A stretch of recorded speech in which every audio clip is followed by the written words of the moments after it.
On that, how many times you go through it. For myself, I go through it 3 times because my first book, I went through it about 100 times, and I know I've had a big hand in destroying it editing-wise. I mean, it ended up being a piece of flotsam. I mean, I shafted myself big time. I mean, I had a problem with my editor, and then I took it on myself to try to get it ready because I already postponed it 3 times. I couldn't do it anymore, and I butchered by going through too many. Because every time you see it, if you're in one mood one day, you'll put a comma here. Next day, different mood, you'll take the comma out.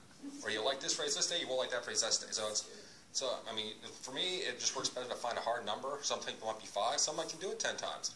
For me, it's 3. I mean, my process is simple. I handwrite almost everything. So and I'm very anal with that. I always look for the perfect word when I'm doing that. Handwrite.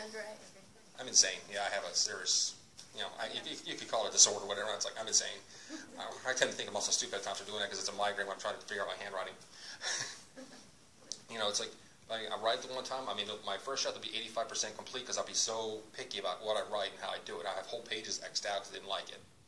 But then when I type it up, that's also my first rewrite. That's my rewrite. That's when I fix a lot of plot holes I found, a lot of inconsistencies, and fix the characters. So that's my second time I look at it. Then I'll set aside and come back a month or 2 later. I'll read through it. That's my 3rd pass. And I'm like, okay, now it's for the beta readers. They get back to me. I plug all their ideas in, and then it's off to the. I may go through it again. I may not, depending on, how much they butcher it. How much I was stupid, depending on how I look at it. But then it's time for the editors, and that's where it gets, very, confusing and frustrating at times. Do not fear vetting an editor. The biggest thing you will see from people, they'll say, if you're not willing to spend X number of thousands of dollars on an editor, you shouldn't be published. And for lack of for me, that's very elitist. Because I've met some of the best editors I've met, charge a few hundred to maybe 1,000 or so. They're relatively cheap. That's not saying all the high-priced ones are bad, but I've seen books where people have shelled out a couple $1,000, and my 7th grade English teacher would have flunked them. I mean, it looks at first draft quality. I mean, it just is what it is. I mean, you don't always get what you pay for.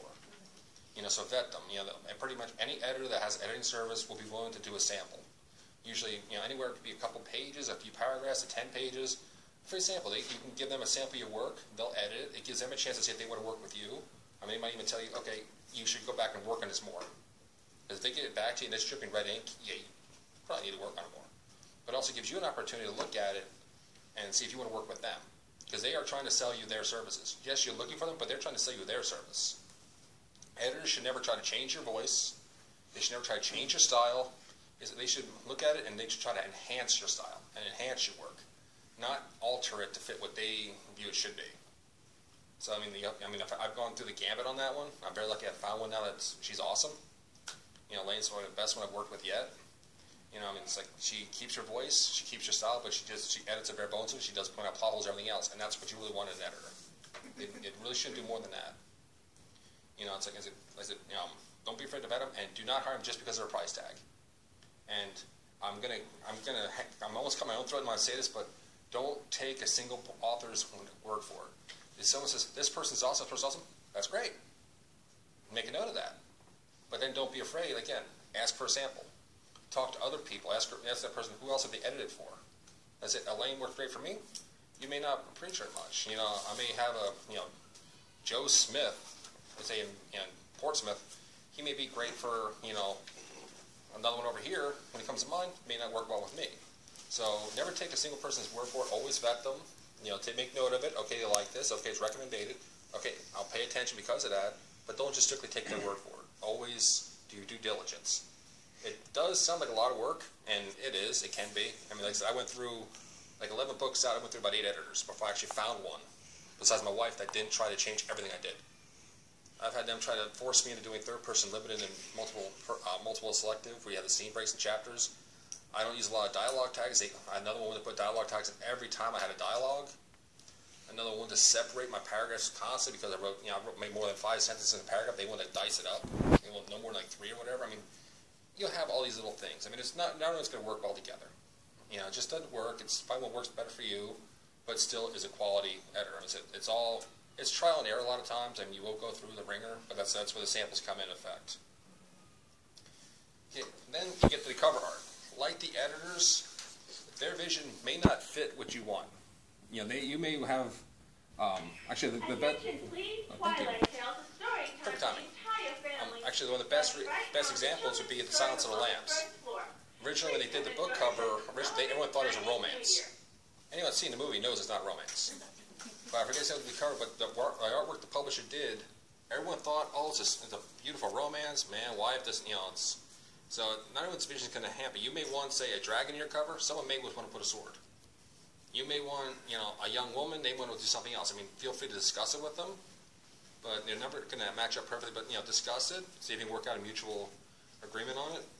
And also, it's like, just like the editors too, you don't necessarily have to, you don't always get what you pay for. A lot of times you can find editors, I mean, I've actually, cover artists, I found a couple of my best covers were from people I just found on Facebook.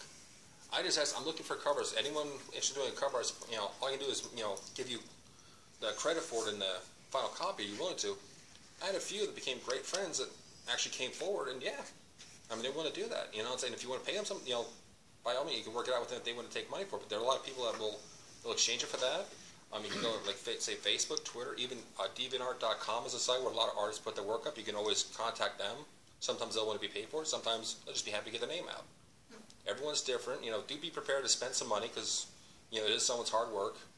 So, but, they might agree to it. They might not. What was the name of that art place? DeviantArt, DeviantArt, art.com. I've been on their website. Yeah. Yeah. Well, there's a lot of good stuff on there. And it's like us, they're kind of starving artists. So like I said, you can get them, some will charge a price, some won't. Others you can also Google for pre-made book covers. You can find some awesome covers. My one book, The Last World, phenomenal cover, and I found that a pre-made cover site cost me $40. It's already done. They'll plug your name and the chapter title in there for free. A lot of stuff. I had a friend who did publish a book, and I guess she bought her cover online or something, what you say, and another book came out with the same cover. Yeah, that's one thing you want to top of them because a lot of times the ones that should say unique, once it's bought, they'll take it down. Yeah. You can even go back and check it because a lot of times what happens is people do it with. I'm not a big fan of using models on mine. I'm starting to switch that because my cover artist, she's going to art college. She can do it better and faster by doing images. But because a lot of times you have the same art, you'll have the same model, and the picture itself won't sell one time. They'll sell millions of pictures. But it's just how the cover artists arrange it. So you'll see the same cover image, the same model on like maybe 10 different books. You may see it in a cover ad somewhere on a billboard just because someone looked like the way she or he looked and purchased. So you'll have that. The covers itself, yeah, you want to make sure the site says they're unique and they will take them down. At the end of the day, you can't really, to my knowledge, you really can't force them to do that. But if they say that, you have to. You do take them at their word for it. But that might be a good reason not to use that. Right. I mean, like I said, you can check the sites out. Yeah, the sites will usually have they'll have say a part in the website that'll actually say like people talking about like I forgot the phrase for it. And they take snippets of people like saying like how they like their service or whatnot. So you can always contact people like that and just look their names up on Amazon just to see through it. I know my first book cover I did through Amazon through CreateSpace. I made their cover arts. I used their format and their picture. And since then, I've seen 10 million copies of other books having the same format because Amazon has an X number limited of them.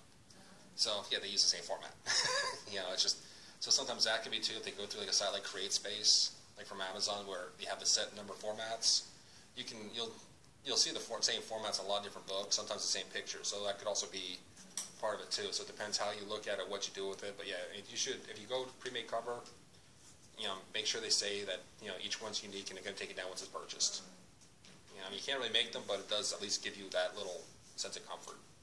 And if it happens, well, it's... I think it would be easier just to find the artist. No, yeah. I mean, it can be like sometimes I'll just, like for myself, I'm having a hard time finding any fancy covers for my fantasy book. So, because like I said, my cover artist, she goes to college. So I'm kind of on her schedule. I ask her, would you be able to do a couple covers? She says, well, I'm busy and I can't. Okay. So the next 2 or 3 months she can't do it. So I'm like kind of just shop around and say, what do I see here? Maybe plug it in so I don't get lost in the wall. I'll kind of search every now and then. But I usually end up waiting for her anyway because she does awesome work. Yeah, I just love her. I mean, she's awesome. So I wait for her. And unless I see something that actually blows me away, like The Last Word, I'll wait for her or another friend of mine, Stormy. I'll wait for them to be free and able to do it.